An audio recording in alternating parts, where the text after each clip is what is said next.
Il était une fois un vieil homme et une vieille femme dans une petite maison à l'orée de la forêt. Tout dans leur vie se disputait, une seule chose manquait, le vieil homme et la vieille femme n'avaient pas d'enfants. Une fois, le vieil homme a demandé de faire cuire un pain d'épices en forme de petit homme. La vieille femme a regardé dans la grange, et il n'y avait presque plus de farine. Elle a pris un bol, l'a frotté le long de la boîte, l'a brossé le long du fond, et une poignée de 2 poignées environ a été recueillie. La vieille femme pétrit la pâte sur de la crème sûre, et quand elle roula le pain d'épices sur la table, elle le prit et le fit en forme de petit homme, avec des bras, des jambes, avec une tête. Et mettez-le au four.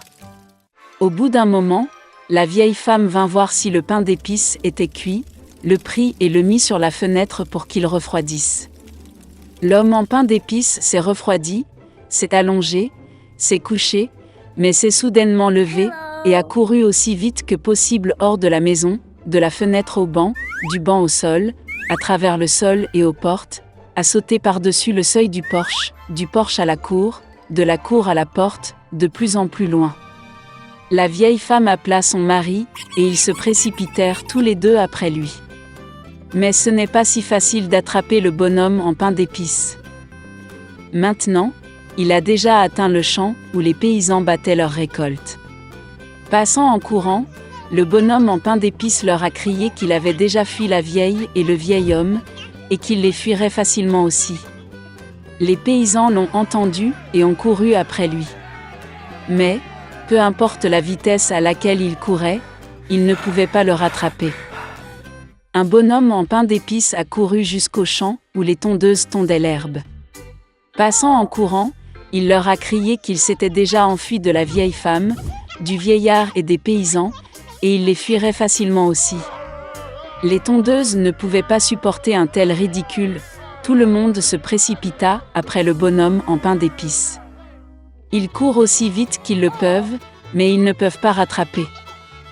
Et vers le petit homme, la vache marche, il lui a crié qu'il s'était déjà enfui de la vieille femme, du vieil homme, des paysans et des faucheuses, et qu'il la fuirait facilement aussi. La vache s'est fâchée et s'est aussi précipitée après le bonhomme en pain d'épices. Seulement, il ne peut pas rattraper. Et un cochon le rencontrait. Le petit homme a crié qu'il avait déjà fui la vieille femme, et le vieillard, et les paysans, et les faucheuses, et la vache, et il la fuirait facilement aussi. Un cochon hurla et courut après. Seulement, elle ne put rattraper son retard, elle était trop grosse. Un bonhomme en pain d'épices court le long de la route et un lièvre le rencontre. Le petit homme a dit qu'il s'était déjà enfui de la vieille femme, du vieillard, des paysans, des tondeuses, de la vache et du cochon, et il le fuirait facilement aussi. Le lièvre entendit cela et courut après lui. Il ne peut pas non plus rattraper le petit homme, seul le lièvre l'a vu. Un bonhomme en pain d'épices court et un loup le rencontre. « Je vais vous manger », dit. Et le petit homme lui répondit qu'il avait déjà fui la vieille femme, et le vieillard, et les paysans, et les faucheuses, et de la vache, et du cochon, et du lièvre, et il le fuirait facilement aussi. Le loup grogna et se précipita sur l'homme en pain d'épices, et il esquiva et courut aussi vite qu'il le put. Seul le loup l'a vu. Un bonhomme en pain d'épices court et un énorme ours le rencontre. Son petit homme n'avait pas peur, mais criait qu'il avait déjà fui la vieille femme, et le vieil homme, et les paysans, et les tondeuses, et de la vache, et du cochon, et du lièvre, et du loup, et il s'enfuirait facilement de lui aussi. Un ours féroce lui tapa du pied et courut après lui. Mais l'ours était trop lent pour rattraper le bonhomme en pain d'épices. Un bonhomme en pain d'épices court et un renard le rencontre. Le renard était très rusé, mais le petit homme ne le savait pas. C'est pourquoi, par habitude, il se mit à crier qu'il avait déjà fui la vieille femme, et le vieillard, et les paysans, et les faucheuses, et de la vache, et du cochon, et du lièvre, et du loup, et de l'ours, ce qui signifie il la fuira facilement aussi. Le renard a écouté la fin, et a dit qu'elle était très vieille, n'a rien entendu. Elle s'approcha du petit homme et lui demanda de le répéter. Obéit à son idiot de bonhomme en pain d'épices et recommença à se vanter. Le renard a écouté la fin et a dit qu'elle n'avait toujours rien entendu. Elle s'approcha encore plus du petit homme et lui demanda de le répéter. Le bonhomme en pain d'épices a accepté, et alors seulement il a recommencé, alors que le renard se jetait sur lui et mangeait.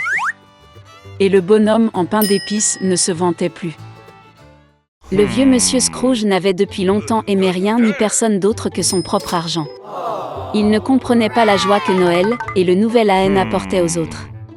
Par conséquent, à la veille des vacances, le vieil homme a refusé de laisser son assistant quitter le travail plus tôt, qui voulait acheter un cadeau pour son fils. Monsieur Scrooge a même refusé l'invitation de son neveu de célébrer Noël avec sa famille et a également refusé de donner de l'argent pour aider les enfants dans le besoin. Le vieil homme ferma son bureau tard dans la soirée et rentra chez lui. Et puis, dans sa chambre, des choses étranges ont commencé à se produire. Un vent soufflait de quelque part, le tonnerre grondait, et soudain le fantôme de son compagnon, décédé à Noël dernier, apparut devant lui. Monsieur Scrooge avait très peur et ne comprenait pas ce qui se passait. L'esprit a dit qu'après sa mort, il a été puni pour ne pas faire le bien et ne pas aider les gens de son vivant. Il ne voulait pas que le vieil homme subisse le même sort. Il prévint donc Scrooge que 3 autres fantômes lui rendraient bientôt visite. Après ces mots, l'esprit a disparu. Le vieil homme a prétendu que rien ne s'était passé. Mais bientôt, le fantôme d'un enfant est apparu devant lui. Monsieur Scrooge a été abasourdi parce que c'était l'esprit de ces dernières années. Le fantôme les a transportés comme par magie dans le passé.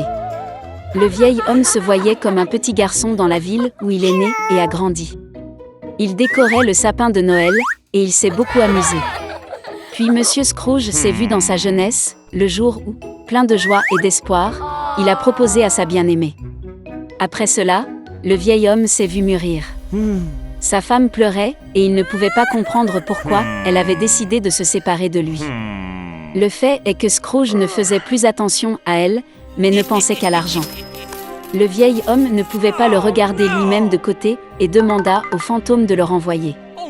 L'esprit a finalement disparu, mais un autre fantôme est apparu à sa place. Il a porté Scrooge chez son assistant la veille de Noël. Toute la famille était assise à une pauvre table. Le vieil homme était sûr qu'il le détestait tout, mais il devint convaincu que ce n'était pas le cas. L'assistant a porté un toast à la santé de Monsieur Scrooge, et sa femme s'est jointe très volontiers au toast. Et puis le vieil homme a remarqué que le fils de son assistant était malade. Scrooge avait pitié de l'enfant et avait honte de son comportement.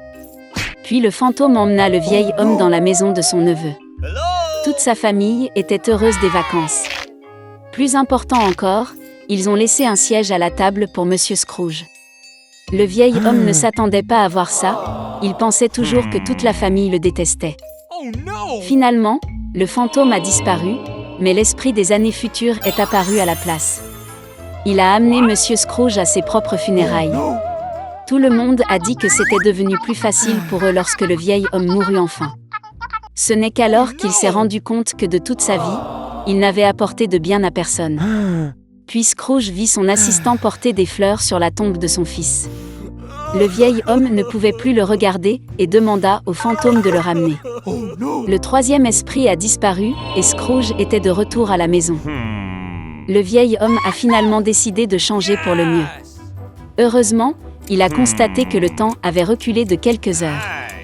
Monsieur Scrooge a décidé de ne pas perdre une minute. Il avait encore le temps de tout changer.